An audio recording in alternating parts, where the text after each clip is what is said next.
Greetings and salutations, everyone. I am, as always, Darth Devious, bringing you another video review. This time from First Blood, the first of the Rambo films. It's John J. Rambo, survival version. Now, I had been looking for this figure for a while. I had seen it, never picked it up, simply because every single version I saw, the face was off. I don't know if it was just the eyes were off, something was off on it, something was off at the paint job. This one looks good. So now that I have one that looks good, I will do a review. And I got it at NJCC for a whopping $10, which is about $9 cheaper than what it would be at Toys R Us. So I can't go wrong there. See the poster from First Blood there on the bottom. See, he's got a bunch of different weapons and a walkie-talkie. Some, improvised weapons. Some actual machine guns. Now, I like First Blood a lot. It's a fantastic film. And it has such a different feel from the other Rambo films. I'm not a huge fan of the other Rambo films. They're typical 80s and 90s action films. They are what they are. This one, though, had a great story. Rambo just wanted to go visit a friend. He finds out the friend dies of cancer. Wants to leave the town. Just wants to get something to eat and go on his way. But the sheriff's got to harass him. And the sheriff harasses him, arrests him, and things just keep getting more and more out of control. Now, by this point in the movie, he's been chased a bunch, and he's trying to hide from the police, but he's also trying to, make a point to them that, they need to leave him alone. Because he's a former Green Beret, they're clearly outmatched going up against him. And, yeah.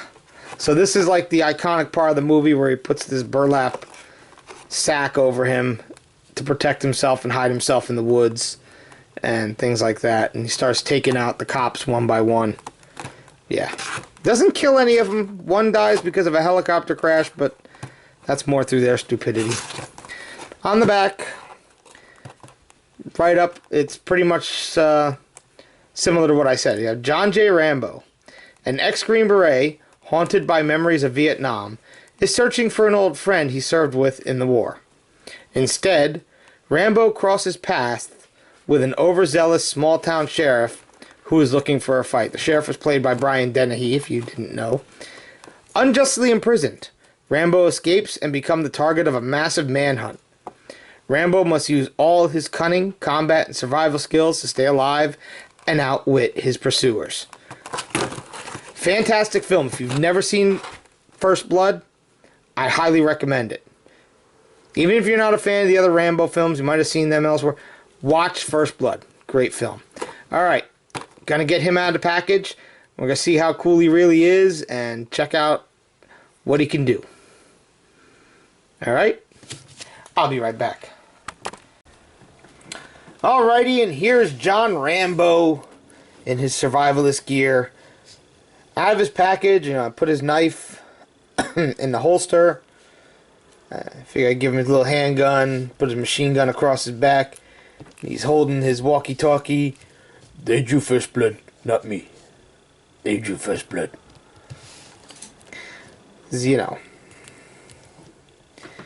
Like I said, I love the movie First Blood. It's not like the other Rambo films. It's just so much different. It has a different feel to it. I'm telling you, if you've never seen it, don't deny yourself. Actually watch the film. The extra hand he came with is for holding the spear. And I put it on there. I'm probably not going to put it on his hand because I'm looking at this peg hole and it's very tiny. But it's a nice... the spear looks like something you'd pick up in the forest. I mean, you could see like where the branches were on it and things like that. Nicely detailed. NECA never shirks on details ever. So you got that. And articulation, he's pretty much standard for NECA figures these days. He's got the ball joint on his head. Pin and socket shoulders, his elbows swivel and rotate and open and close, and his hands rotate and they move back and forth, all that good stuff. He's got the crunch. He's got the waist. You know, he's got the swivel in the thighs. He's got the swivel in the knees, and the knees are nicely hidden in the jeans. Then he's got the swivels and stuff in the boots. Just all together, another really cool figure from NECA. I'm going to zoom in so you can see his face. And it really does look like Sylvester Stallone. I will give it that. It's a really good likeness of the young Sylvester Stallone. And you can see the blood on his arms from the wounds that he got. And then the dirty camouflage looking. Even like all this crusty stuff on the sack, on the burlap that he threw over himself. Details that were in the movies that people might not even notice. I mean, that's just NECA for you. Really good. Really, really good details. As always.